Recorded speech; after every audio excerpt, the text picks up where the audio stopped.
أعوذ بالله من الشيطان الرجيم.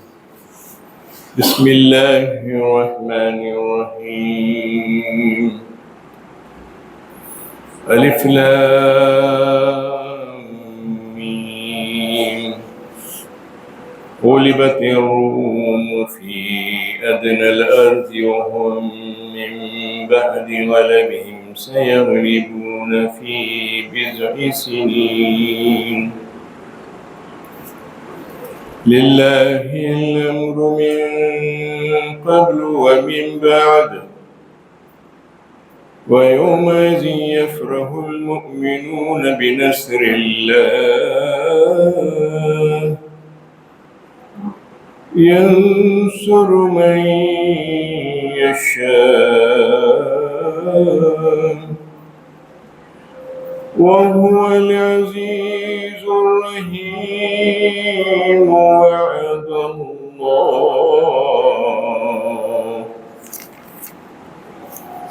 لا يخلف الله وعده ولكن أكثر الناس لا يعلمون.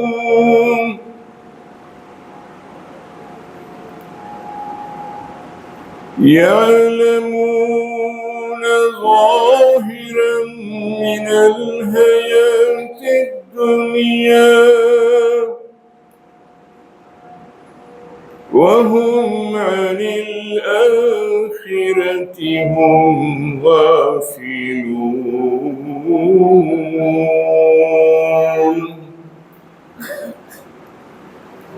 أولم يتفكروا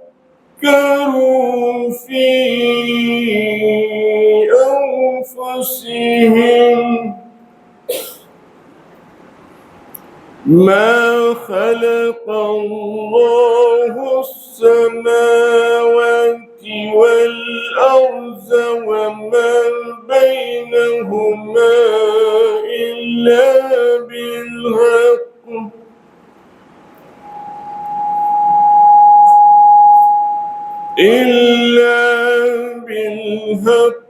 وأجل مسمى وإن كثيرا من الناس بلقاء ربهم لكافرون.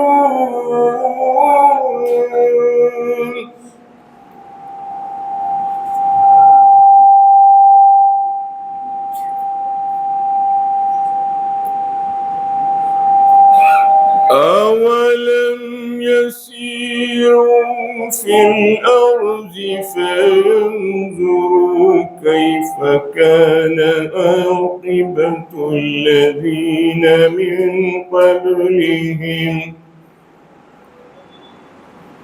كانوا أشد منهم قوة وآثاروا الأرض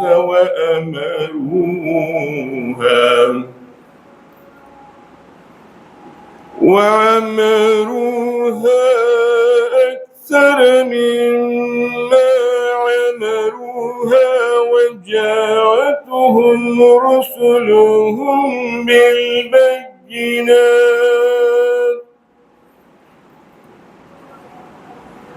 فما كان الله ليظلمهم ولكن كانوا أنفسهم يظلمون.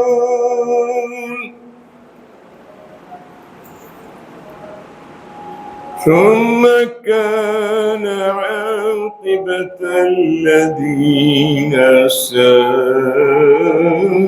سوءا أن كذبوا بآيات الله وكانوا بها يستهزئون.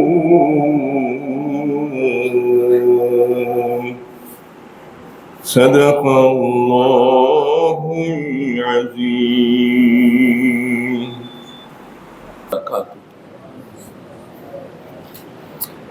الحمد للہ وحدہ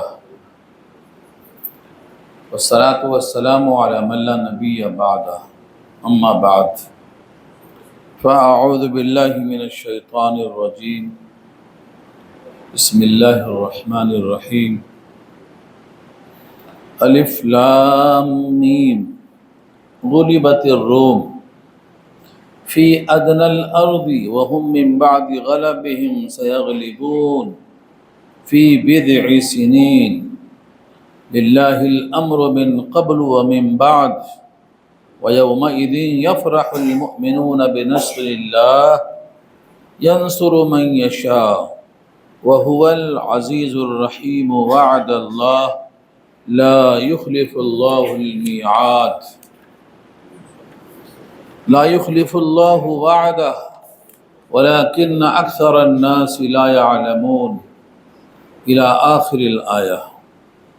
صدق الله العلي العظيم وصدق رسوله النبي الكريم ونحن على ذلك من الشاهدين والشاكرين.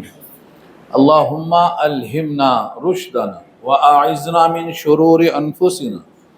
اللهم وفقنا لما تحب وترضى من القول والفعل والنية.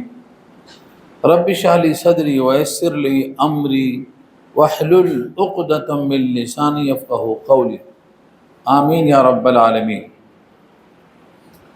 محترم حضرات، معزز سامعین، ملی بھائیوں، بزرگوں اور دوستوں، میری ماؤں اور بہنوں، پیارے بچوں، سورہ عنکبوت کے بعد سورہ روم کا آغاز ہو رہا ہے. سورہ روم کو 60 آیتوں پر مشتمل ہیں اور 6 رکوع ہیں. اس کا نام روم کیوں رکھا گیا ہے؟ قرآن کریم میں جو مضامین ہیں ان کو تقسیم کیا ہے علامہ سیوطی نے. جلال الدین ان کا نام ہے، سیوطی ان کا لقب ہے، گاؤں کی طرف منسوب ہے. علامہ جلال الدین سیوطی، انہوں نے الاتقان فی علوم القرآن 2 جلدوں میں لکھا ہے عربی میں. اس میں 60 فصلیں قائم کی ہیں اور اس میں بتایا ہے کہ قرآن کریم میں ایک مضمون ہے پیشین گوئی کا، اور دنیا میں بہت سے لوگ پیشین گوئی کرتے ہیں، وہ علل ٹپ رہتی ہے، لیکن جو قرآن کی پیشین گوئی ہے وہ بالکل ویسا ہی ہوئی ہے جیسا پیشین گوئی کی گئی. یہ قرآن کریم کی صداقت کی دلیل ہے. آج کا جو پہلا رکوع ہے اس میں ایک پیشین گوئی کا ذکر کیا گیا ہے، اور وہ یہ ہے کہ رومی مغلوب ہو گئے لیکن چند سالوں کے بعد غالب ہوں گے. یہ ہے پیشین گوئی.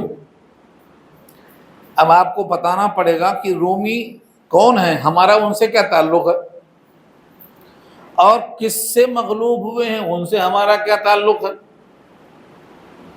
جب تک یہ دونوں چیزیں نہیں سمجھیں گے، جب تک کون جیتے کون ہارے، کیوں جیتے کیوں ہارے، ہمیں کیا فرق پڑتا ہے، یہ سوال ہے. اب آپ اس وقت دیکھ لو دنیا میں ایک طرف یہود اور نصارہ اور مشرکین ہیں، اور دوسرا طرف متعین کرنا پڑے گا. کیا آپ کو متعین کرنے کی ضرورت ہی نہیں. تو جیسے اس زمانے میں یہود نصارہ مشرکین ایک طرف ہیں، ویسے اس زمانے میں بھی جنگیں ہوتی تھی. تو روم میں اہل کتاب تھے جن کو رومی کہتے تھے. اہل کتاب کم سے کم جو پہلا جز ہے لا الہ الا اللہ وہ تو مانتے ہیں، آج بھی مانتے ہیں. دوسرے جز میں اختلاف ہوتا ہے، لیکن جو پہلا جز ہے وہ ہر اہل کتاب مانتا ہے. لا الہ الا اللہ تو مانتا ہے، جنت جہنم مانتا ہے، آخرت کا حساب کتاب مانتا ہے. کچھ چیزوں میں اختلاف ہے، وہ آج بھی ہے. تو اس زمانے میں ہمارے نبی کا یہ معمول تھا، اگر کوئی اہل کتاب آتا تو یہ نہیں کہتے تم سے ہمارا اختلاف ہے، ہم تم سے بات نہیں کریں گے. اور اللہ نے بھی تصدیق کی ہے کہ اے نبی، آپ ان کو بولو اختلاف اپنی جگہ، لیکن جہاں جہاں ہم دونوں متفق ہیں وہاں پر سے بات شروع کریں گے، وہاں سے بات شروع کریں گے۔ اور یہ اللہ نے کہا ہے سورہ آل عمران میں 3 پارہ، قل یا اہل الکتاب تعالوا الی کلمۃ سواء بیننا وبینکم الا نعبد الا اللہ۔ اہل کتاب، ہم تم میں اختلاف ہوگا لیکن ایک کلمہ متحد ہے، آؤ وہاں جمع ہو کر بات شروع کریں گے، جہاں تک اتحاد ہو سکتا ہے وہاں تک قائم کریں گے۔ اور وہ یہ ہے کہ اللہ کے سوا کوئی معبود نہیں، یہ ہم بھی مانتے ہیں، تم بھی مانتے ہو۔ تو رومی جو اہل کتاب تھے وہ کم سے کم جنت دوزخ مانتے تھے، آخرت مانتے تھے، لا الہ الا اللہ مانتے تھے، کچھ اختلاف تھا ان سے۔ اس لیے مکے کے مسلمان جو کلمہ پڑھنے والے تھے یہ بھی آخرت مانتے تھے، یہ بھی اللہ کو مانتے تھے، جنت دوزخ مانتے تھے، تو ان کی دلی خواہش یہ تھی کہ رومی نہ ہاریں، رومی جیت جائیں، اہل کتاب کی فتح ہو، یہ دلی خواہش تھی۔ اس کے مقابل میں کون تھا؟ فارس، ایران۔ آج بھی وہی ہے لیکن آج دوسرے شیپ میں ہے، شیپ بدلا ہوا ہے۔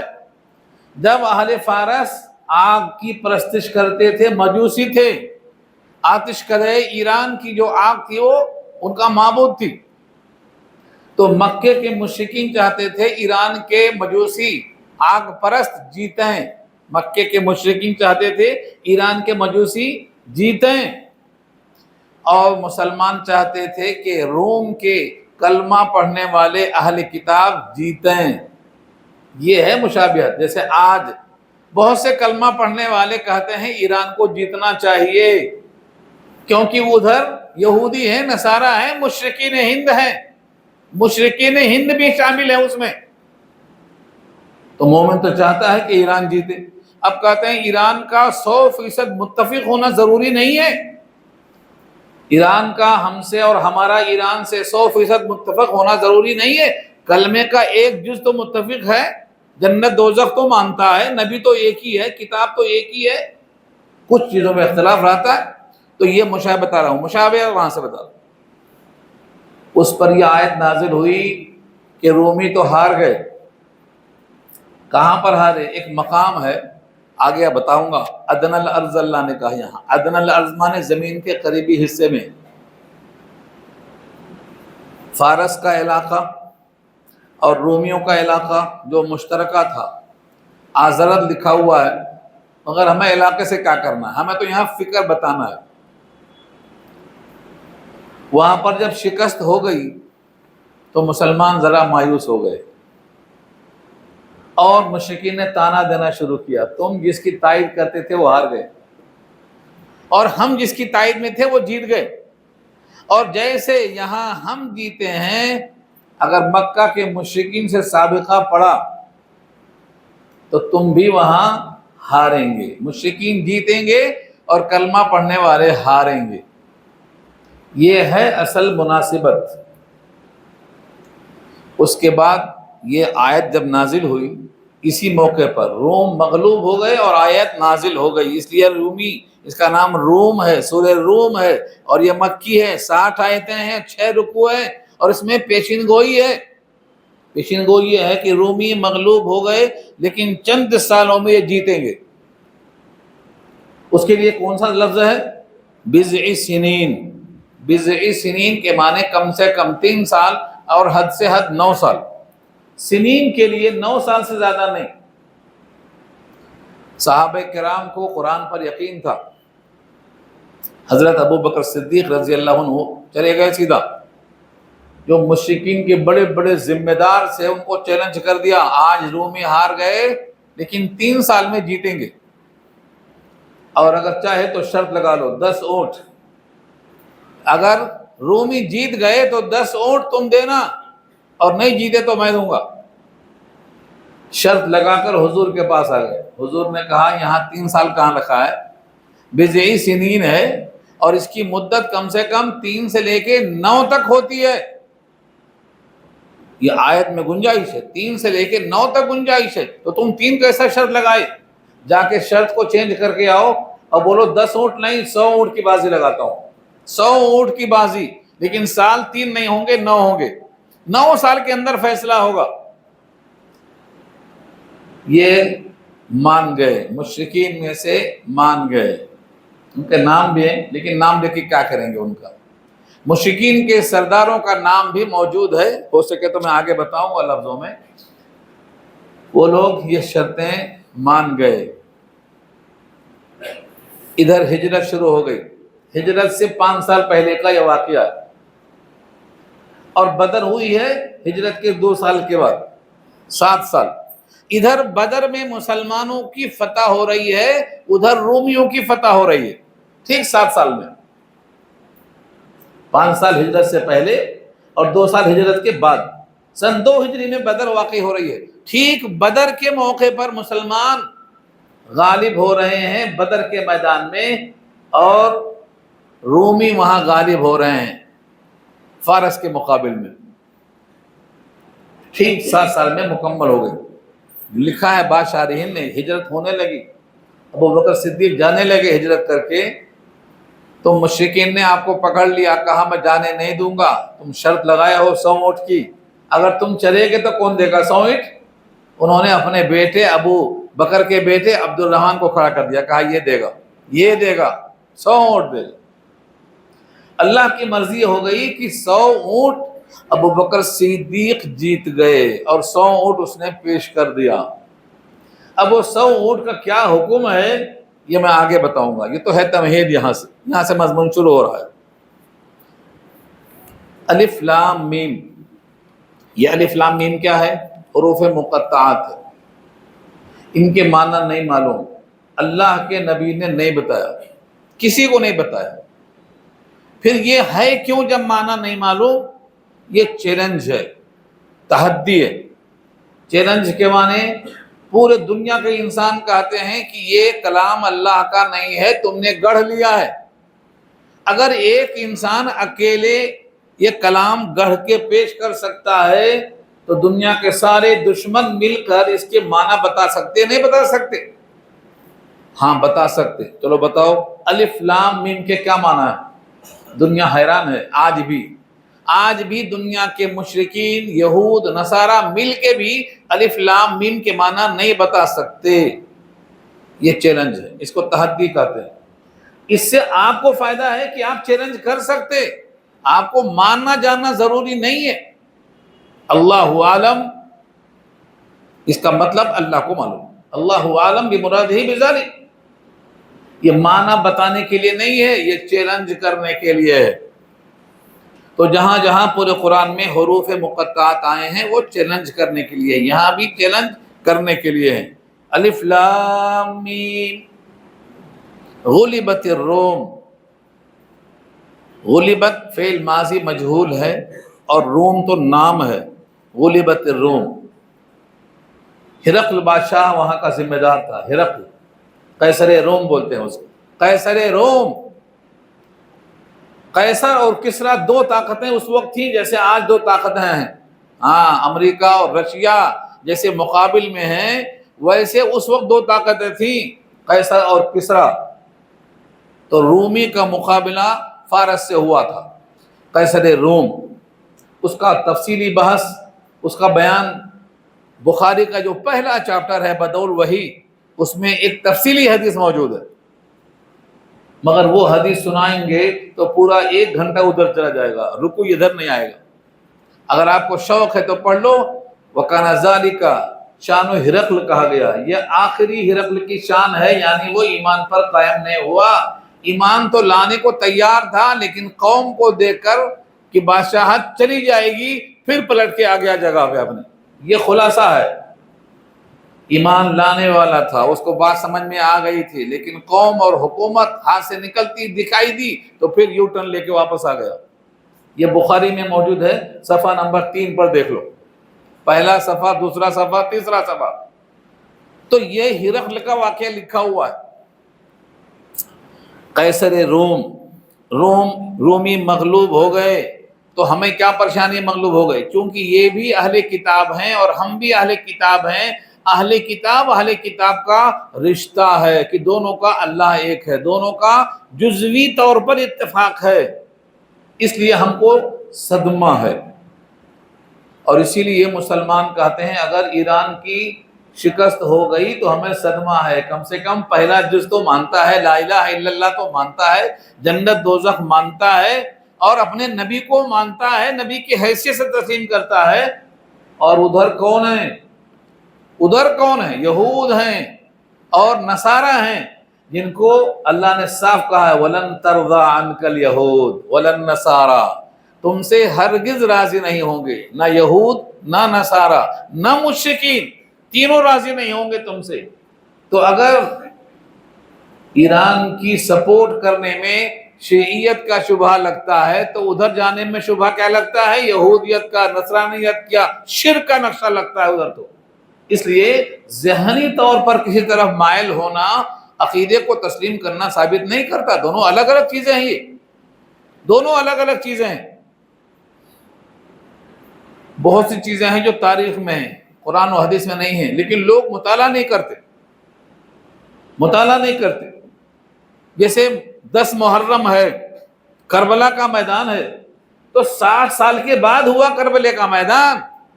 حضور کے ہجرت کے 60ویں سال، سن 61 ہجری میں ہوا. یہ نہ قرآن میں ہے نہ حدیث میں ہے.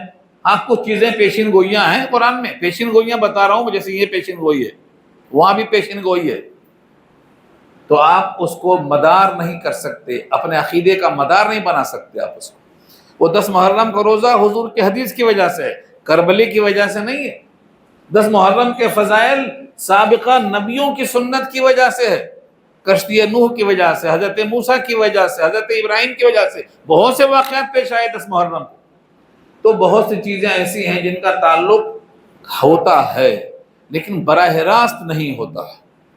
اب یہاں اللہ نے خبر دے دی رومی مغلوب ہو گئے اور مکے کے مشرکین خوش ہو رہے ہیں اور مسلمانوں کا چہرہ پزمردہ ہو گیا. فی ادنی الارض، فی ادنی الارض، ارض کے معنی زمین اور فی کے معنی میں، اور ادنا کے معنی قریب تر، قریب تر. ازراوات لکھا ہے اس کے بارے میں، ازراوات. ادھر سے بصرہ، ایک مقام ہے بصرہ جو عراق میں ہے، تو بصرہ کا علاقہ ہے اور ادھر ازراعات کا علاقہ ہے. ان دونوں کے درمیان جنگ ہوئی تھی. یہ ہے فی ادنی الارض.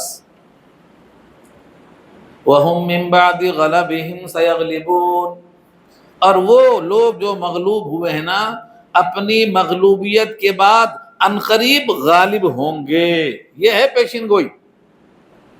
اور حالات ایسے لکھا ہے، علامہ شبلی نے سیرت النبی کی 5ویں جلد میں لکھا ہے، حالات ایسے تھے کہ فارس کے ہارنے کی امید نہیں تھی اور دوبارہ رومیوں کے جیتنے کی امید نہیں تھی، مگر رومی جیتے اس پیشین گوئی کی وجہ سے، اور یہ آخری فتح تھی ان کی. اس کے بعد پھر ان کی حالت خراب ہو گئی ہے، آخری فتح تھی ان کی یہ. لیکن پیشین گوئی حرف بحرف ثابت ہوئی ہے اور یہ 7 سال کے اندر پوری ہوئی. ادھر بدر میں فتح ہوئی اور ادھر ازراوات میں ان کی فتح ہوتی ہے. وَهُمْ مِنْ بَعْدِ غَلَبِهِمْ، اور وہ لوگ اپنے غلبے کے بعد، اپنی مغلوبیت کے بعد، سَيَغْلِبُونَ، عنقریب غالب ہوں گے. فی بضع سنین، فی بضع سنین، سنین جمع ہے سالوں میں، اور بضعن کے معنی چند کے آتے ہیں. 3 سے لے کر 9 سال کے لیے بضع سنین بولا جاتا ہے. تو ان 3 سے لے کر 7 سال کے اندر اللہ نے ان کو فتح دے دی. اس فتح میں اللہ کی قدرت ہے، اللہ نے پیشین گوئی کی ہے. کتنی آیتوں میں پیشین گوئیاں ہیں؟ اگر یہ ساری آیتوں کو آپ تلاش کریں گے کہاں کہاں پیشین گوئیاں ہیں، تو اس کے لیے آپ کو الاتقان علامہ سیوطی کی پڑھنا پڑے گا. وہ ساری آیتوں کو جمع کیا ہے، کہاں کہاں کیا کیا پیشین گوئیاں ہیں. للہ الامر، اللہ ہی کے لیے حکم ہے. من قبل ومن بعد، من قبل ومن بعد، پہلے بھی اللہ ہی کا حکم ہے اور بعد بھی اللہ کا حکم ہے. اللہ ہی کے حکم سے فتح اور شکست ہے. اب یہاں میں روک کر آپ کو بتا دوں، فتح اور شکست دونوں اللہ کے ہاتھ میں ہے، لیکن ہمیشہ فتح ایک ہی آدمی کو نہیں ہوتی. ہجرت کر کے بہت سے مسلمان مدینہ سے پہلے کہاں گئے تھے؟ حبشہ گئے تھے. وہاں ہرقل بادشاہ کے پاس پیشی ہوئی، بات چیت ہوئی۔ ابو سفیان اس وقت بات کر رہے تھے اور بادشاہ نے ان سے کئی سوال کیے، پورا بخاری میں موجود ہے، میں پورا بیان نہیں کروں گا، اس کا ایک حصہ بیان کروں گا کہ بادشاہ نے پوچھا کہ تم میں کبھی جنگ ہوئی ہے؟ تو کہا ہاں جنگ ہوئی ہے۔ نتیجہ کیا رہا؟ تو انہوں نے کہا نتیجہ ڈول کی طرح تھا، ڈول۔ آپ کہیں گے یہ کیا نتیجہ ہے ڈول؟ اس زمانے میں کنویں پہ چرخی ہوتی تھی اور دو ڈول ہوتے تھے بیلنس کرنے کے لیے، ایک ڈول اندر جاتا پانی بھرتا، ایک ڈول اوپر رہتا کھینچنے میں آسانی ہونے کے لیے۔ تو جب نیچے جاتا تو یہ اوپر آتا، جب یہ نیچے جاتا تو یہ اوپر آتا، ایک نیچے ایک اوپر، اس کو ڈول کہتے ہیں۔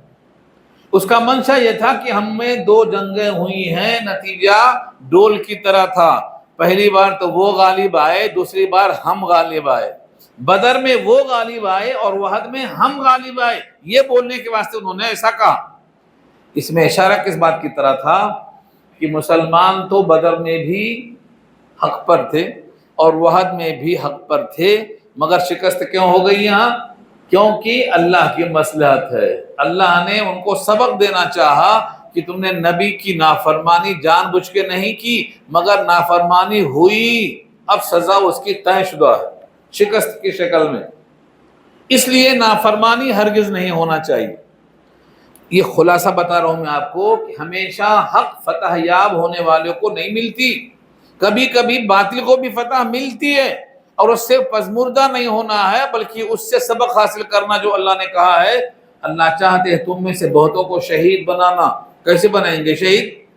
وَلْيَتَّخِذَ مِنْكُمْ شُهَدَاءَ، تم میں سے بہتوں کو اللہ شہید بنانا چاہتے ہیں، کیسے بنائیں گے؟ اس لیے حالات سے کبھی مایوس نہیں ہونا ہے۔ تو 7 سال جب ہوا اور بدر کے میدان میں مسلمانوں کو فتح ہوئی تو مسلمانوں کو ادھر خوشی ہوئی کہ 70 کافر قید کیے گئے، 70 کی مشکیں باندھی گئیں، 70 کو قتل کیا گیا اور مال غنیمت کو ہاتھ آیا، اور ادھر رومی جو مغلوب تھے پھر غالب آ گئے۔ صدیق اکبر کو جو 100 اونٹ ملے حضور کے پاس لائے، حضور نے کہا یہ تو جوا ہے، جوا، اس کو خیرات کر دو، صدقہ کر دو۔ اب یہاں 2 بحثیں ہوتی ہیں، آپ کو نہیں سناؤں گا تو آپ کے شک میں اضافہ ہوتا رہے گا۔ اگر وہ جوا تھا تو حضور نے اس کو لیا کیوں؟ واپس کر دیا ہوتا۔ واپس نہیں کرنے کی کیا وجہ؟ اور اگر جوا تھا تو آپ نے اس کو کرنے کا حکم کیوں دیا کہ جا کے بجائے 10 کے 100 کر کے آؤ؟ پہلا جواب یہ ہے کہ اس زمانے میں آیتیں نازل نہیں ہوئی تھی، جیسے حجاب کی آیتیں 5 ہجری میں آئی نا، ایسے جوئے کی آیتیں بھی 5 ہجری کے بعد آئیں۔ اس وقت تک جوا حرام نہیں تھا، لیکن جوا حرام نہیں تھا پھر بھی ہمیشہ حضور پاک اس سے پرہیز کیوں کرتے رہے؟ جیسے شراب 3 ہجری میں حرام نہیں تھی، جو لوگ وحد میں تھے شراب پی کے شہید ہوئے ہیں، منع نہیں تھا اس وقت، لیکن حضور پاک نے کبھی نہیں پیا، ابو بکر صدیق نے کبھی نہیں پیا، اس زمانے میں بھی کبھی نہیں پیا۔ یہ کیوں؟ فطرت کی غمازی یہ ہے کہ جو چیز حرام ہونے والی ہے فطرت سلیمہ نے اس کو پہلے سے انکار کر رکھا ہے۔ کبھی آپ نے نہیں پیا، صدیق نے کبھی نہیں پیا، تو اس لیے آپ کی طبیعت نے کہا یہ جوا ہے، یہ حلال نہیں ہے، اس کو صدقہ کر دو۔ واپس نہیں کر سکتے کیونکہ واپس کرنے سے دل شکنی ہوگی، اور غریب مسلمان بہت ہیں، غریبوں کے واسطے تو یہ حلال ہے، آج بھی حلال ہے، تقسیم کر دو ان کو اللہ کے بندوں، تو تقسیم کر دیا، اور حرمت کا حکم بعد میں آیا۔ اور ایسی چیزوں کا حکم یہی ہے آج بھی کہ اس کو آپ بلا ثواب کی نیت کے خیرات کر دینا، صدقہ کر دینے کا حکم ہے۔ تو 100 اونٹ اس پیشین گوئی کے بعد آپ کو دیے گئے۔ اللہ تعالیٰ کے لیے حکم ہے، اس سے پہلے بھی اور اس سے پیچھے بھی، یعنی اللہ ہی کے ہاتھ میں جب بھی فتح شکست تھی اور آج بھی ہے، اور حقیقی مدد اللہ ہی کی ہوتی ہے، یہ بھی اللہ نے کئی دفعہ کہا ہے۔ وَمَن نَّصْرُ إِلَّا مِنْ عِندِ اللَّهِ الْعَزِيزِ الْحَكِيمِ کہا ہے۔ حقیقی مدد 3000 فرشتوں کی نہیں، 5000 فرشتوں کی نہیں، حقیقی مدد تو اللہ کی ہے، یہ اللہ نے خبر دی ہے۔ تو یہاں بھی اشارہ ہے، پہلے بھی ہو سکتی تھی، بعد میں بھی ہو سکتی، حکم تو اللہ ہی کا ہے، لیکن مصلحت اللہ کی ہے کہ کب فتح دینا، کب شکست دینا۔ وَيَوْمَئِذٍ يَفْرَحُ الْمُؤْمِنُونَ، اور اس دن خوش ہوں گے ایمان والے۔ اس کا مطلب کیا ہوا؟ جو حق پر ہو، باطل کے مقابلے میں کسی حد تک حق پر ہو، آپ اس کی فتح میں خوشی منا سکتے ہیں، یہ ثابت ہو گیا یہاں سے۔ یعنی اگر کوئی یہود اور نصارہ اور مشرکین کے مقابل میں فتح یاب ہوتا ہے تو آپ کو خوشی منانے کا موقع ہے، چاہے وہ مکمل آپ کی طرح ہم آہنگ نہ ہو۔ یہاں سے یہ بات معلوم ہوتی ہے، یومئذ یفرح المؤمنون، مسلمان خوش ہوں گے اس دن بنصر اللہ، اللہ کی مدد سے۔ یعنی یہ فتح بھی اور یہ مسلمانوں کی خوشی بھی یہ اللہ کی مدد سے ہوگی۔ ینصر من یشاء، مدد کرتا ہے وہ جس کی چاہتا ہے، اللہ تعالیٰ مدد کرتا ہے جس کی چاہتا ہے۔ اس میں شرط نہیں ہے کہ وہ مومن ہو، بہت متقی ہو، بہت پرہیزگار ہو، اس کی حکمت، اس کی مشیت ہے، وہ جس کو چاہتا ہے نصرت سے ہمکنار کرتا ہے، جس کو چاہتا ہے غالب کر دیتا ہے۔ وَهُوَ الْعَزِيزُ، اور وہ غلبے والا ہے۔ عزیز کے معنی جو سب پہ غالب ہو، جو سب پہ غالب ہے وہ کسی کو غالب کر سکتا ہے۔ اور الرحیم، رحمت والا ہے۔ اس لیے کون مدد کے قابل ہے، کس پر رحمت ہونا چاہیے، یہ سب اللہ کو معلوم ہے۔ وعد اللہ، اللہ کا وعدہ ہے۔ جب یہ آیت نازل ہوئی تھی تو صرف وعدہ تھا، اللہ کا وعدہ، لیکن 7 سال کے بعد جب رومی فتح یاب ہو گئے تو یہ وعدہ پورا ہوا، پیشین گوئی پوری ہوئی، اور اللہ اپنے وعدے کی خلاف ورزی نہیں کرتا۔ یہ آپ سے کیوں کہا جا رہا ہے؟ اللہ نے آپ سے جنت کا وعدہ کیا ہے، اللہ کی ملاقات کا وعدہ کیا ہے، یہاں بھی خلاف ورزی نہیں ہوگی۔ وعد اللہ، اللہ کا وعدہ ہے۔ لا یخلف اللہ وعدہ، اللہ مخالفت نہیں کرتا اپنے وعدے کی، اپنے وعدے کی مخالفت نہیں کرتا، بلکہ کریم اور شریف آدمی بھی وعدے کی مخالفت نہیں کرتا۔ ہمارے نبی نے بھی کبھی وعدے کی مخالفت نہیں کی ہے، اور وعدے کی خلاف ورزی تو نفاق کا حصہ ہے۔ 4 صفتیں ہیں جو منافق کی علامتیں ہیں، ان میں ایک ہے وعدہ خلافی کرنا۔ اور آپ کو معلوم ہے، آپ اذان کے بعد دعا پڑھتے ہیں، اس میں کیا کہتے ہیں؟ ان اللہ لا یخلف المیعاد، وعدے کی خلاف ورزی وہاں سے نہیں ہو سکتی ہے۔ اور مومن کے لیے اللہ سے ملاقات کا وعدہ ہے، جنت کا وعدہ ہے، ایمان اور عمل صالح کے اجر کا وعدہ ہے، تو اللہ اپنے وعدے کی خلاف ورزی نہیں کرتا۔ وَلَكِنَّ أَكْثَرَ النَّاسِ لَا يَعْلَمُونَ، لیکن لوگوں میں سے اکثریت نہیں جانتی کہ اللہ اپنے وعدے کا پکا ہے، نہیں جانتے لوگوں کو بھروسہ نہیں آتا۔ اور جس وقت یہ وعدہ ہوا تھا، ایران کی حالت مضبوط تھی، رومیوں کی حالت بہت خراب تھی، کسی طرح امید نہیں تھی کہ یہ فتح یاب ہوں گے۔ بالکل ایسے جیسے مکہ سے ہجرت کرنے والے مسلمان کمزور تھے، نہتے تھے، ہتھیار نہیں تھا، زرہیں نہیں تھی، تلواریں نہیں تھیں، کل 8 تلواریں تھیں، کیا ہوتا ان سے؟ 2 گھوڑے، 8 تلواریں، 6 زرہیں، کیا ہوتا؟ بالکل مسلمان جیسے نہتے تھے ویسے ہی رومی اس وقت قلاش ہو چکے تھے، امید نہیں تھی، لیکن اللہ نے اپنے وعدے کو پورا کیا۔ بدر میں ان کو اور آزروات میں رومیوں کو پھر سے فتح دے دی۔ تو اللہ کے پاس قدرت ہے، صلاحیت شرط نہیں ہے۔ اس کے بعد کچھ لوگوں کے احوال بیان ہوئے ہیں۔ یعلمون ظاہرا من الحیات الدنیا وہم عن الآخرۃ ہم غافلون، یہ کس کا حال ہے؟ یہ آیت بڑی معروف ہے، اس سے بڑے مضامین نکلتے ہیں۔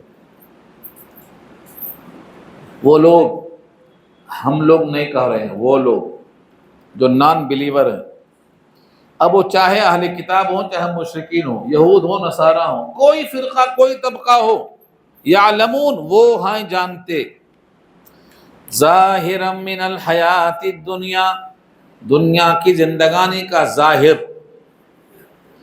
باطن کیا ہے؟ دنیا کو جانتے ہیں وہ بھی ظاہر جانتے ہیں، باطن نہیں جانتے ہیں۔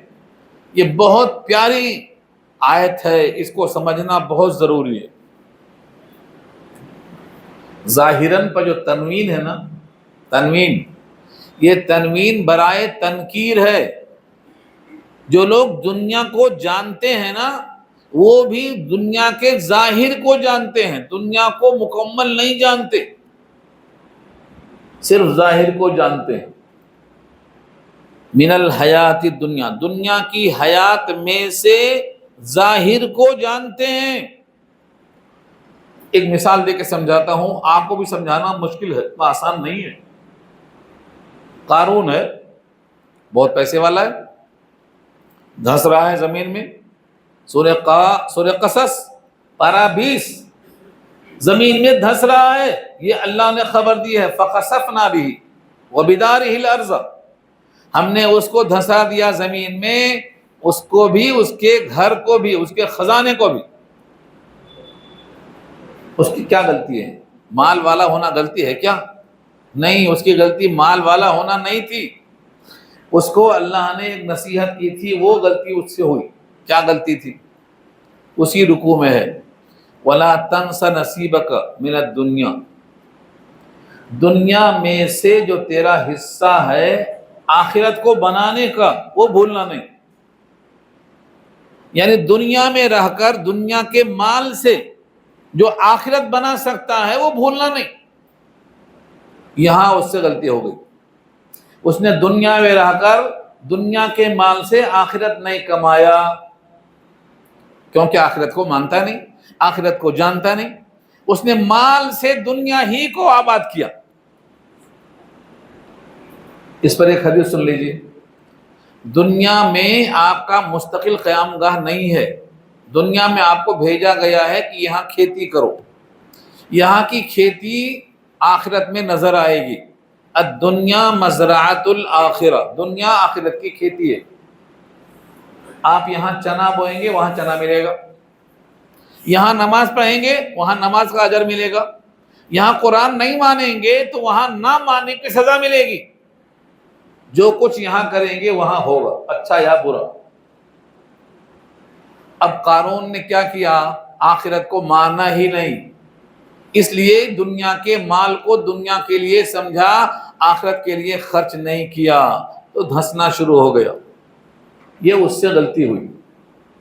اب یہاں پھر آ جاؤ واپس، اللہ فرماتے ہیں یہ لوگ جو دنیا دار ہیں یہ دنیا کے ظاہر کو جانتے ہیں، اگر دنیا کے باطن کو جانتے تو دنیا میں رہ کر کھیتی کرتے آخرت کی، نہیں کر رہے ہیں۔ دنیا میں رہ کر سب کچھ دنیا میں لگا دے رہے، آخرت کے واسطے کچھ نہیں کر رہے، جبکہ ان کو معلوم ہے کہ دنیا منزل نہیں ہے، سفرگاہ ہے، گزرگاہ ہے۔ اور میں پھر سے دوبارہ سمجھا دوں، کچھ لوگ نئے ہیں، جانتے نہیں ہیں، ہم دنیا میں کئی منزلوں میں گزر چکے ہیں، اور یہ ہم خبر دے رہے ہیں۔ سورہ انشقاق پارہ 29 میں 30 میں اللہ نے کیا کہا؟ لَتَرْكَبُنَّ طَبَقًا عَنْ طَبَقٍ، اوپر مثال دی ہے، چاند کی مثال دی ہے، فَلَا أُقْسِمُ بِالشَّفَقِ وَاللَّيْلِ وَمَا وَسَقَ وَالْقَمَرِ إِذَا اتَّسَقَ۔ جیسے چاند دبلا ہوتا، موٹا ہوتا، پتلا ہوتا نا، ایسے تم بھی ایک مرحلے سے دوسرے میں، دوسرے سے تیسرے میں، تم آج ماشاءاللہ انسان دکھائی دیتے ہو، اس سے پہلے تم جوان تھے اگر بوڑھے ہو تو، اور اب جوان ہو تو پہلے بچے تھے، اور اگر اب بچے ہو تو پہلے اب ماں کے پیٹ میں تھے، اس سے پہلے باپ کے سل میں تھے، اس سے پہلے منی کے قطروں میں تھے، اس سے پہلے خون کے قطروں میں تھے، اس سے پہلے غذاؤں میں تھے، اور غذائیں پوری مٹی میں تھیں۔ یہ تمہارا مرحلہ وار بتا دیا میں نے، تو یہ منزل کہاں سے ہو گئی؟ یہ بھی ایک گزرگاہ ہے، ابھی برزخ میں جاؤ گے، قبر میں جاؤ گے، وہ بھی گزرگاہ ہے۔ اگر تم جانتے تو اپنی ساری محنت دنیا پر نہیں لگاتے، اگلی منزل کے واسطے کوشش کرتے۔ اس لیے کہا ظاہرا من الحیات الدنیا، دنیا کے ظاہر کو جانتے ہیں، اگر دنیا کی حقیقت کو جان لیتے تو اپنی کوشش کو وہاں کے واسطے لگاتے جہاں مستقل قیام گاہ ہے، اور وہ ہے جنت۔ جنت اور جہنم عارضی ہے۔ مجھے حیرت ہوئی، علامہ شبلی کو پڑھ رہا تھا میں سیرت النبی کی آخری جلد میں، انہوں نے کہا جہنم بھی خدا کی رحمت کی جگہ ہے۔ کیسے؟ جو مسلمان گناہ کیے ہیں، نیکیاں بھی ہیں ایمان کے ساتھ اور گناہ بھی ہیں، ان کی دھلائی کہاں ہوگی؟ اگر دوزخ نہ ہوتی تو دھلائی کہاں ہوتی؟ ان کو دھلائی کے بعد واپس لانا جنت میں تو دھلائی کی جگہ ہے۔ جیسے کار بگڑ گئی تو کارخانہ کہاں ہے؟ کارخانے نہیں ہے تو بنتی کیسے وہ؟ تو اللہ کی طرف سے جہنم ان گناہگاروں کو دھلائی کے واسطے جگہ بنائی ہے، تو جہنم بھی رحمت کی شکل ہے، ورنہ دھلائی کہاں ہوتی ہے ان کی؟ گناہگار یا تو خدا کی بخشش سے یا اللہ کسی بندے کی سفارش سے یا تھوڑا بہت دھلائی کے بعد واپس آئے گا نا۔ تو جہنم بھی خدا کی رحمت ہے، ورنہ دھلائی کی کوئی جگہ نہیں ہے، کوئی کارخانے نہیں ہے۔ تو دنیا کو جو جانتے ہیں نا وہ صرف ظاہر کو جانتے ہیں، ظاہر میں کا ترجمہ کر رہا ہوں، یہ ظاہر کو جانتے ہیں۔ اگر دنیا کو حقیقت میں جان لیتے باطنی اعتبار سے تو دنیا کو متاع غرور سمجھتے۔ کیا ہے تو نے متاع غرور کا سودا؟ دنیا دھوکہ ہے، دنیا کو اللہ نے دھوکہ کہا۔ ما غرک بربک الکریم، تجھ کو دھوکے میں ڈال دیا۔ کس نے دھوکے میں ڈال دیا؟ تو سمجھتا ہے یہ تیرا گھر ہمیشہ رہے گا؟ تو اپنے شباب کو روک کے دکھا دے، تیری داڑھی کالی ہے سفید ہو رہی ہے، روک کے دکھا دے، گھٹنے کے درد کو روک لے، تیرے پاس طاقت نہیں ہے۔ تو تم کو جانا طے ہے، اگلی منزل پرفیکٹ ہے، مگر تمہاری پوری کوشش یہاں کے لیے ہے، اور یہ بتاتا ہے کہ تم دنیا کے ظاہر کو جانتے ہو، باطن کو نہیں جانتے ہو۔ لوگ بڑے بڑے انسانوں کا نام لیتے ہیں ہمارے آئیڈیل لیے، مگر ہمارے لیے آئیڈیل اللہ کے رسول کی زندگی ہے۔ رسول کا گھر کیسا تھا، لباس کیسا تھا، اٹھنا بیٹھنا کیسا تھا، آپ کا کھانا کیسا تھا، کتنے دن کے بعد پیٹ بھر کھانا کھاتے تھے۔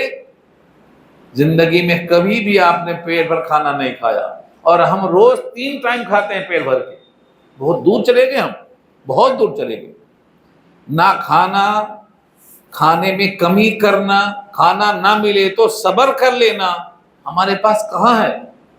میں نے پہلے بھی کہا تھا، نبی کی زندگی سیرت النبی ایک کتاب چھوٹی سی کم سے کم پڑھ لو، تاکہ معلوم ہو جائے نبی نے دین کے واسطے مشقت جھیلی ہے۔ صرف ایک مشقت طائف کی یاد کر لو، طائف کی، اور شعب ابی طالب کے گھاٹیوں میں 3 سال قید کی۔ 3 سال قید۔ آج کی جیل نہیں ہے، کھانا آ رہا ہے 3 ٹائم کا۔ وہ جیل میں تو کھانا کوئی لے کے آ رہا ہے تو اس کو مار کے پھینک دیتے۔ کوئی گیہوں لا رہا تھا کہ پیس کے روٹی دے دیں گے، وہ گیہوں کو چھین لیا گیا۔ 3 سال سوائے پتوں کی کوئی غذا نہیں تھی، کوئی غذا نہیں تھی۔ تو اللہ کے نبی کو بحیثیت نمونہ ہمیں پیش کرنا ہے۔ دنیا میں کوئی تکلیف آ جائے دین کے لیے اس کو جھیلنا، کیونکہ نبی نے اس کو برداشت کیا ہے۔ تو جو بھی دنیا جانتے ہیں نا وہ ہمارے واسطے نمونہ نہیں ہے۔ ہمارے پاس دماغ میں کیا تھا، فلاں صاحب کامیاب، فلاں صاحب کامیاب۔ صرف انبیاء کامیاب ہیں، اور انبیاء سے جو جتنا نقل میں قریب ہوگا اتنا کامیاب ہوگا۔ اگر آپ کا قبلہ بدل گیا تو آپ سنبھلنے والے نہیں ہیں۔ آپ کا نمونہ نبی کی زندگی ہونا چاہیے۔ اگلا جملہ اسی آیت میں، وَهُمْ عَنِ الْآخِرَةِ هُمْ غَافِلُونَ، اور وہ لوگ آخرت سے غافل ہیں۔ اور آخرت سے غافل ہونا یہ دلیل ہے کہ دنیا کے ظاہر کو جانتے ہیں، باطن کو نہیں جانتے ہیں، ورنہ یہ سفر جو ختم ہونے والا ہے یہ بھی وہ جان لیتے۔ دنیا زمین کی پیٹھ اور زمین کا پیٹ۔ اب ہم کہاں ہیں؟ ہم زمین کے پیٹھ پر ہیں، اور کچھ لوگ زمین کے پیٹ میں ہیں۔ یہ فرق ہمارے سمجھ میں کیوں نہیں آ رہا ہے کہ ہر 100 سال میں جو زمین کے پیٹھ پر ہوتے ہیں نا پورے زمین کے پیٹ میں جاتے ہیں، نئے پیدا ہوتے ہیں۔ یہ نبی نے پیشن گوئی کر دی ہے۔ صحابہ سے کہا تھا آج ہمارے سامنے عشاء کی نماز کے بعد تم لوگ بیٹھے ہو نا، 100 سال کے بعد جتنے زمین کے اوپر ہیں سب اندر ہوں گے اور اوپر نئے لوگ ہوں گے۔ چینجنگ ہوتی ہے، یہ اللہ کی قدرت ہے، لیکن ہماری محنت صرف اسی پر ہو رہی ہے جو اوپر کی زندگی ہے۔ اسی واسطے کہا وَهُمْ عَنِ الْآخِرَةِ هُمْ غَافِلُونَ، وہ تو آخرت سے غافل ہیں، کوئی کام نہیں کر رہا آخرت کے لیے، ان کے پاس آخرت ہے ہی نہیں۔ یہود نصارہ آخرت مانتے ہیں اور مشرکین کہتے ہیں یہی دنیا میں آنا جانا ہے، یہی دنیا میں آنا جانا ہے، کوئی جنت نہیں، کوئی جہنم نہیں، یہی دنیا ہماری سورگ ہے، یہی ہمارے اعمال کا پھل ملتا ہے۔ اور وہ کہتے ہیں اگر اچھا کام کیے تو اچھا انسان بنتے ہیں، برا کام کیے تو برے جانور بن جاتے ہیں، یہ ان کا عقیدہ ہے۔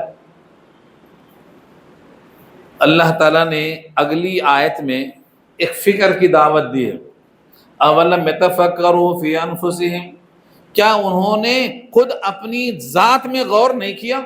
اپنی ذات میں غور نہیں کیا؟ یہ کیوں کہا اولم یتفکروا، کیا تفکر نہیں کیا انہوں نے فی انفسہم، اپنی ذات میں؟ انفس نفس کی جمع ہے، کیونکہ اللہ نے دلیل تمہاری ذات میں بھی رکھی ہے، قدرت کی دلیل۔ اس آیت سے ہٹ کر پارہ 25 میں چلو، سنریہم آیاتنا فی الآفاق وفی انفسہم، ہم دکھائیں گے نشانیاں اپنی پوری دنیا میں اور خود تمہاری ذات میں، آیاتنا ہماری آیتیں دکھائیں گے، ہم ساری دنیا میں دکھائیں گے، زمین آسمان سورج چاند، نشانیاں اللہ کی خود تمہاری ذات میں بھی ہیں۔ تم جب ماں کے پیٹ میں تھے تو تمہیں غذا کس نے دیا؟ دودھ کی حاجت تمہیں تھی تو چھاتیوں میں دودھ کون لایا؟ اور ماں کے پیٹ میں دودھ کہاں سے فراہم کیا؟ غذا کہاں سے آئی؟ دانت کیسے آئے؟ چلنا کون سکھایا؟ ہڈیاں مضبوط کیسے ہوئیں؟ یہ تمہاری ذات میں ہزاروں نشانیاں موجود ہیں، کیا انہوں نے غور نہیں کیا اپنے ذات میں؟ ما خلق اللہ السماوات والارض وما بینہما الا بالحق، نہیں پیدا کیا اللہ نے آسمانوں کو، زمین کو اور جو کچھ ان کے درمیان ہے مگر حق کے ساتھ۔ اب دیکھنے کو 2 لفظ ہیں آسمان زمین، کیسا آسمان ہے؟ 7 طبق آسمان ہے، کوئی کالم نہیں ہے۔ اس آسمان کی سمت سے بارش آتی ہے، زمین مردہ زندہ ہوتی ہے، اس سے غلہ نکلتا ہے، تم گیہوں کھاتے تمہاری جانور بھوسا کھاتے ہیں، اللہ تعالیٰ نے کورنگ کر کے بنایا ہے۔ ہاں والحب ذو العصف والریحان، ایسا دانہ بنایا، گیہوں ہے اس کے اوپر کورنگ کیا ہوا ہے۔ یہ اللہ کی جو قدرت ہے کبھی تم نے غور کیا کہ نہیں کیا؟ 7 آسمان 7 زمین، اس کے درمیان کی ہر مخلوق حق کے ساتھ بنایا اللہ نے۔ وہ اجل مسمى، اجل مدت، اور مسمى متعین، آپ کو بھی اللہ نے مدت متعین کر دی ہے، آپ کو پتہ نہیں۔ ہر انسان جب ماں کے پیٹ میں ہوتا ہے 4 مہینے کا ہوتا ہے تو فرشتہ لکھ دیتا ہے، فرشتے کو اللہ دیتے ہیں حکم لکھ دے، کہتا میں کیا لکھوں؟ کہا یہ کتنا کھائے گا لکھ دے، رزق لکھ دیا۔ یہ شقی ہے کہ سعید ہے، نیک بخت ہے کہ بدبخت ہے، لکھ دے۔ کتنی سانس لے گا، سانس لکھ دے، اس کی عمر ابھی لکھ دے۔ کوئی بندہ اس لکھے ہوئے سے آگے پیچھے 1 روٹی نہیں کھا سکتا، لکھ دیا۔ یہ ہے اجل اور مسمى، متعین مدت۔ لیکن بندے کو پتہ نہیں ہے کہ میری موت کا دن کب ہے۔ ہاں یہ تو دعا کرنا چاہیے اللہ سے، اے اللہ جب بھی میری موت ہو تو میرا وہ دن سب سے اچھا دن ہونا چاہیے۔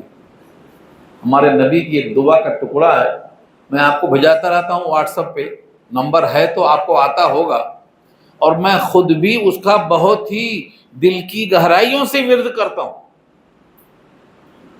3 لفظ ہے، اللہم اجعل خیر عمری آخرہ وخیر عملی خواتمہ وخیر ایامی یوم القاک فیہ۔ 3 لفظ ہے، یہ رسول کی ایک لمبی دعا ہے، اس کا ٹکڑا ہے تاکہ آسانی سے یاد ہو جائے۔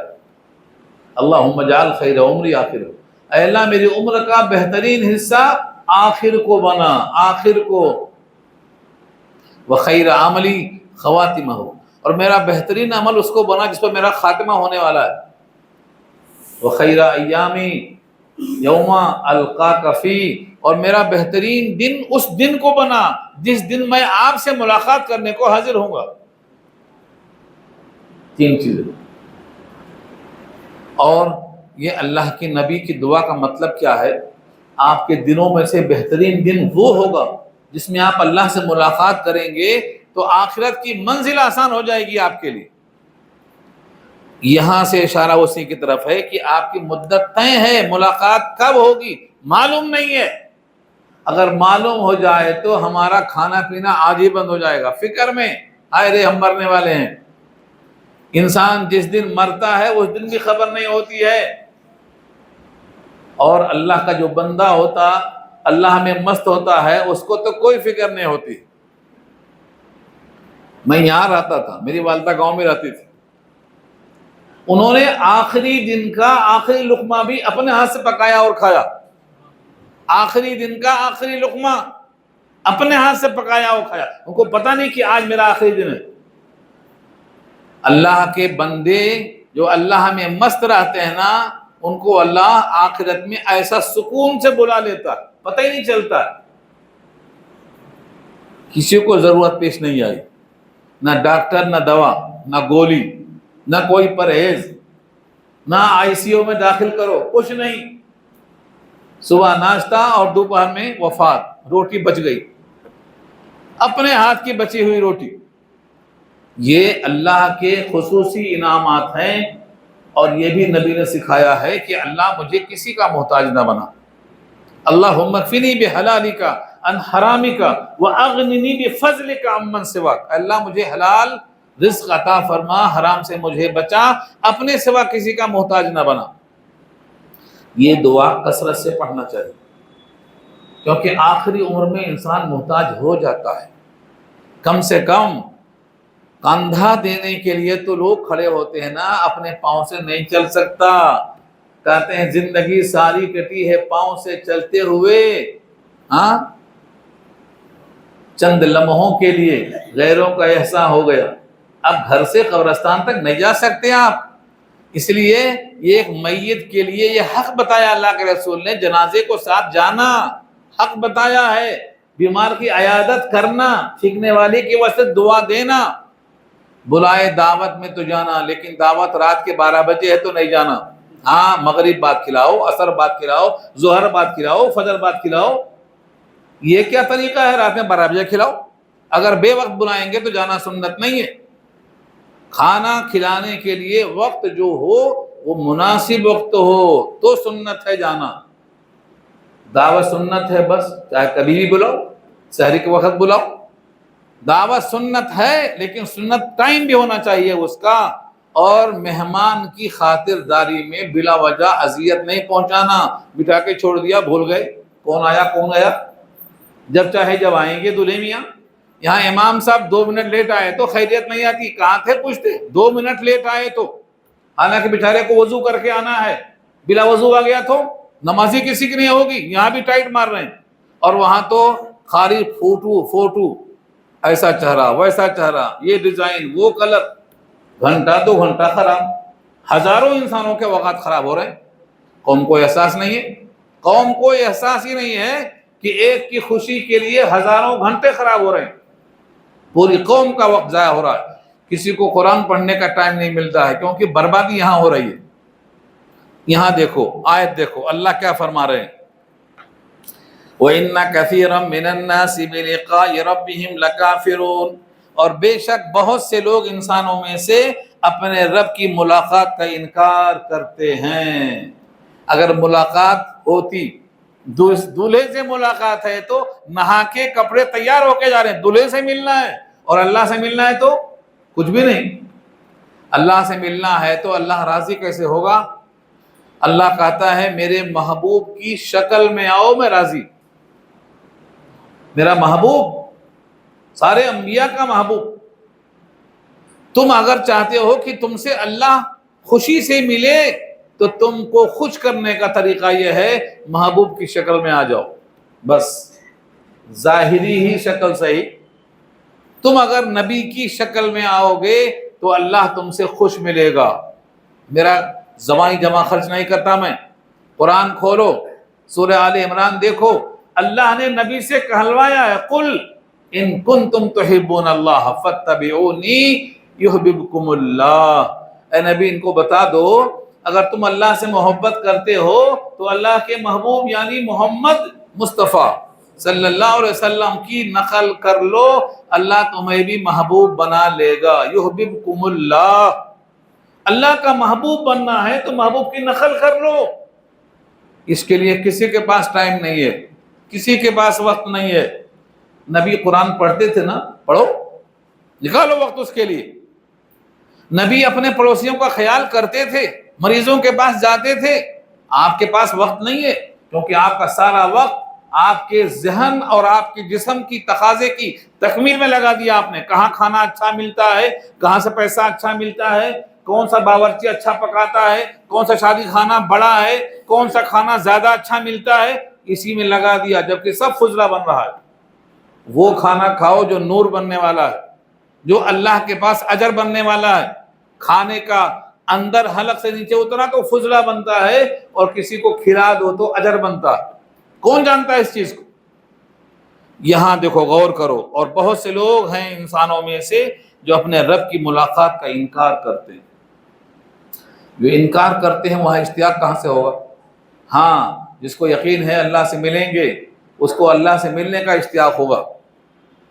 اللہ گناہوں کو دیکھ رہا ہے تب بھی تم سے ملنے کو تیار ہے، اور اللہ بندوں کے ساتھ کیسا سلوک کرے گا اس پر اتنی روایتیں ہیں۔ کندھے پہ ہاتھ رکھے گا اور کہے گا تم نے فلاں گناہ کیا، کہے گا ہاں۔ فلاں گناہ کیا، کہا ہاں۔ اتنے گناہ گنوائے گا، یہ بندہ پشیمان ہو جائے گا کہ اب تو جہنم طے ہے۔ اللہ کہے گا کہ میں نے ان تمام گناہوں کو جانتے ہوئے دنیا میں چھپایا تھا، غفاری کی تھی، تجھے رسوا نہیں کیا تھا۔ آج میں سرے محفل کافروں کے روبرو تجھ کو رسوا نہیں کروں گا۔ وہاں ستاری کی تھی، یہاں غفاری کروں گا، وہاں چھپایا تھا، یہاں معاف کروں گا۔ اس کے بعد بندہ کہے گا میرے گناہ تو اور بھی ہیں۔ اللہ کو ہنسی آتی ہے کہ جب سمجھ جائے گا گناہ معاف ہوں گے، گناہ پر اجر ملے گا، تو کہا میرے اور گناہ بھی تو ہیں۔ اللہ بندوں پہ بہت مہربان ہے، بہت کریم ہے۔ اس لیے اپنے وقت کو یہ مت سمجھو میرے گناہ اللہ جانتا ہے، میں کیسے قریب ہو جاؤں۔ اللہ کو معلوم ہے کہ سارے گناہ گار ہیں، ایک بھی نکال دو بنا گناہ کے۔ کلو بنی آدم خطاؤن، یہ میں تھوڑی کہہ رہا ہوں، تو نبی کا فرمان ہے، کلو بنی آدم خطاؤن، پورے بنی آدم خطا کار ہیں۔ اعلان ہے تو نبی کا، معلوم ہے اللہ کو، رسول کو بھی۔ یہ فرشتہ تھوڑی ہے کہ گناہ نہیں کرے گا۔ گناہ پہ قادر نہ ہونا یہ فرشتوں کی صفات ہیں۔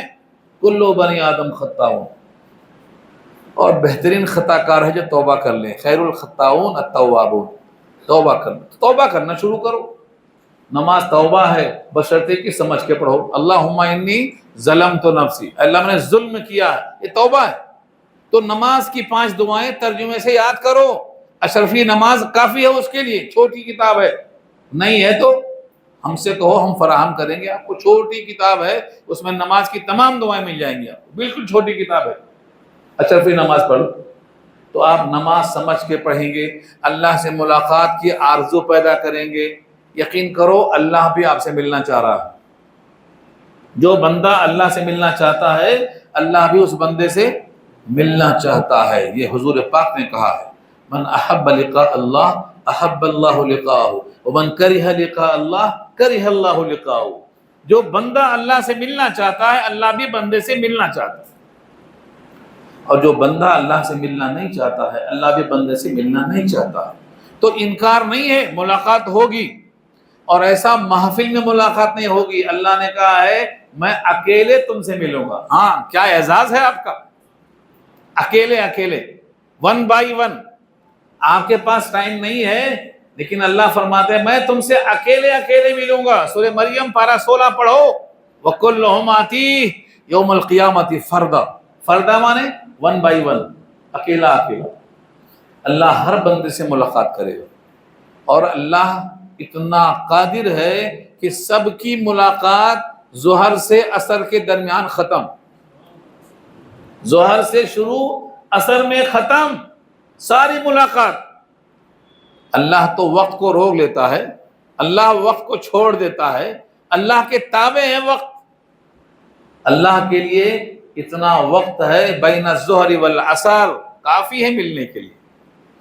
اور اللہ سے جب ملاقات ہوگی، اللہ کو بندہ جب دیکھے گا تو دیکھتا رہ جائے گا، مہینوں دیکھتا رہ جائے گا، سالوں دیکھتا رہ جائے گا، نگاہ نہیں ہٹے گی۔ ارے مخلوق کو دیکھ لو، اگر حسین مخلوق نظر آئی تو انسان دیکھتا رہ جاتا ہے، ان کو پیدا کرنے والا کتنا حسین ہوگا، دیکھتے رہ جائے۔ ہمارے نبی کا جمال ہے، یوسف کا حسن ہے، ان حسن کو پیدا کرنے والا کتنا حسین ہوگا۔ اللہ سے نگاہ نہیں ہٹے گی، اللہ کو بندہ دیکھتا رہے گا، تو طلب پیدا کرو۔ اس کے بعد اللہ نے ایک مثال دوسری دی، زمین میں چل پھر کے دیکھو انجام کیسا ہوا۔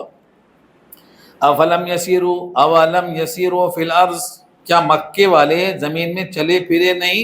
فینظروا، کہ غور سے دیکھ لیتے، کیف کان عاقبۃ الذین من قبلہم، کیسا ہوا انجام ان کا جو ان سے پہلے گزرے ہیں۔ مکے سے پہلے قوم عاد ہو، سمود ہو، قوم لوط ہو، تمام بستیوں کا حال ہے۔ ان کا کیا حال تھا؟ کانوا اشد منہم قوۃ، وہ لوگ زیادہ مضبوط تھے ان سے قوت کے اعتبار سے، مکے والوں سے زیادہ قوت تھی سمود میں اور عاد میں اور لوط میں، سب میں طاقت زیادہ تھی۔ ان کی قوت کے باوجود ان کا کیا حال ہوا؟ نمبر 2، وَآثَارُ الْأَرْضَ وَأَثَارُ الْأَرْضَ وَعَمَرُوهَا، اور زمین کو انہوں نے بویا جوتا۔ اثار الارض، اثارو، زمین سے فائدہ اٹھانا، زمین میں بسنا، زمین سے استفادہ کرنا، یہ سب ہے وَأَثَارُ الْأَرْضَ، زمین کو انہوں نے جوتا بویا، وَعَمَرُوهَا، زمین کو بھر دیا۔ عمروها، عین میم رے واو، عمرو، اس کا مادہ کیا ہے؟ عمر، عمر اور عامر اور معمر اور عمر سب اسی سے نکلا ہوا لفظ ہے، آباد کر دینا، بھر دینا۔ عامر کے معنی آباد کرنے والا، آباد کرنے والے کو عامر کہتے ہیں، جس کو بھر دیا اس کو معمور کہتے ہیں۔ البیت المعمور، جو بھر گیا ہے فرشتوں سے۔ امروہا کا ترجمہ کیا ہے؟ انہوں نے زمین کو آباد اتنا کیا کہ زمین کو بھر دیا اپنے وجود سے، بیٹے پوتے پڑپوتے بھر دیا زمین میں، استعمال کیا۔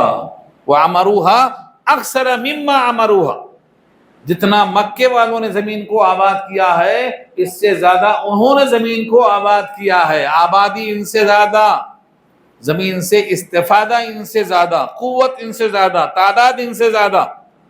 وَجَاءَتْهُمْ رُسُلُهُمْ بِالْبَيِّنَاتِ، اور آئے ان کے پاس ان کے رسول دلائل کے ساتھ آئے۔ ہر نبی کچھ نہ کچھ معجزہ ساتھ لے کر آتا ہے، جتنا ضرورت پیش آتی ہے، دلائل، معجزات، بینات۔ فَمَا كَانَ اللَّهُ لِيَظْلِمَهُمْ، پس اللہ نہیں ہے کہ ان پر ظلم کرتا، وَلَكِنْ كَانُوا أَنفُسَهُمْ يَظْلِمُونَ، لیکن وہ لوگ خود اپنے آپ پر ظلم کرتے رہے، یعنی اللہ کو نہ ماننا، رسولوں کو نہ ماننا، معجزات کو نہ ماننا، یہ اپنے آپ پر ظلم کرنا ہے۔ اور یہ ظلم آج بہت سے مسلمان بھی کر رہے ہیں کہ خواہشیں پوری کر رہے ہیں، منمانی کر رہے ہیں، اللہ کا حکم ماننے کو تیار نہیں ہیں۔ اب انجام سن لو آخری آیت میں، ثم کان عاقبۃ الذین اساءوا السوء، اب سنو انجام ان کا جنہوں نے برا کیا ہے، برا ہے۔ ہاں، برائی کر برا ہوگا، بھلائی کر بھلا ہوگا۔ یہاں کیا کہا؟ عاقبۃ الذین اساءوا السوء، جنہوں نے برا کیا ہے نا اس کا انجام برا ہے۔ کیا برا کیا ہے؟ ان کذبوا بآیات اللہ، یہ کہ جھٹلا دیا اللہ کی آیتوں کو، اللہ کی آیتوں کو جھٹلا دیا، یہ برا کیا۔ نمبر 2، وَكَانُوا بِهَا يَسْتَهْزِئُونَ، اور وہ ان آیتوں کے ساتھ استہزاء کرتے، مذاق اڑاتے، ٹھٹھا کرتے. یہ دونوں برا کیا انہوں نے، آیتوں سے استہزاء کرنا اور برے انجام کے کام کرنا. انجام بھی ان کا برا ہوگا. سو کو برا کیوں کہتے ہیں؟ سوء مانے برائی. اس کو برا کیوں کہتے ہیں؟ کیونکہ برائی کرنے والے کا انجام برا ہوتا ہے، اس لیے اس کو ہی برا کہہ دیا. جو اس کے قریب ہوگا اس کا انجام برا ہوگا. یہاں تک ایک رکوع پورا ہو گیا الحمدللہ. اب نیا رکوع شروع ہو رہا ہے. یہاں سے گفتگو آئندہ ہفتے ہوگی. کوئی سوال کرنا ہے تو آپ